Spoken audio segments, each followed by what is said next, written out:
So you come to Greatlakes Dragaway and you want to race. You're a first-time racer coming here. I'm going to walk you through some short steps of going through tech and what tech is all about. So when you come through the gate, JC or whoever's working the gate is going to give you a tech card. This tech card must be completely filled out before you get in line to have your car teched. So we always put notes up on the window, and the date is on here, of course. Take a look there, you'll know the date.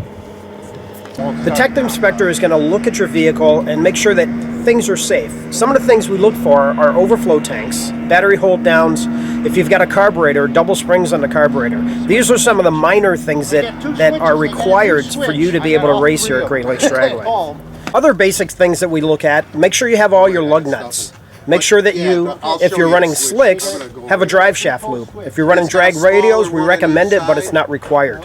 If you're running street tires, you're not required to have a drive shaft loop. Our staging lanes are over by the farm field, which is on the other side of the red barn.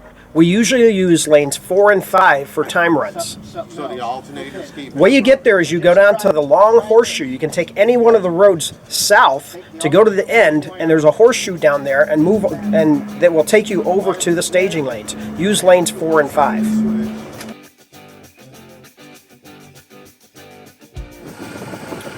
So once you've come to this point, you're in the staging lanes. The staging lane attendant will tell you when it's your turn to go.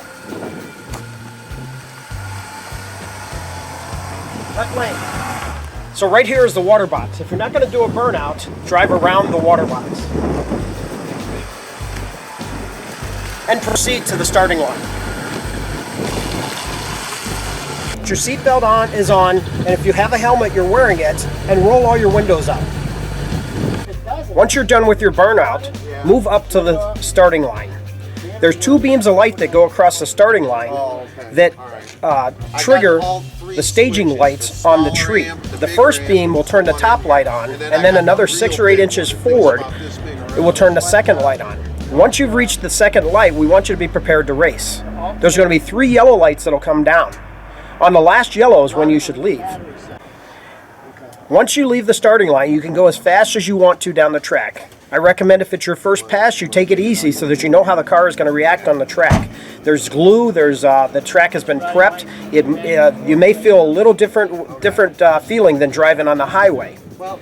At the top end, the finish line, there's a yellow stripe on the wall. There's also a cone in the center. That last cone is the finish line. We would like you to start slowing down once you get past the finish line, which means let off of the gas and ease onto the brake.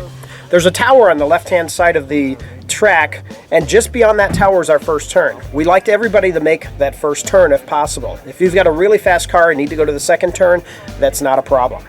When you make the first turn, it speeds up the racing process because we cannot run any more cars while there's a car on the track. You'll make a left turn. If you're in the right lane, you always let the left lane turn first. Even if he's a couple of seconds behind you, you do not want to pull in front of him. Once you're on the return road, you'll come back down in front of the large stands. Behind the angled stands, there's a red building there. That's our ET shack. That's where you'll get your time slip. On the track, if you happen to have a mechanical failure, we want you to slow down as soon as possible and move towards the walls. If you're leaking fluid, it makes the cleanup process a whole lot easier. If you have any further questions after you've been down the track, ask one of the track personnel or go back to tech. Tech is always able to help you with any questions you might have.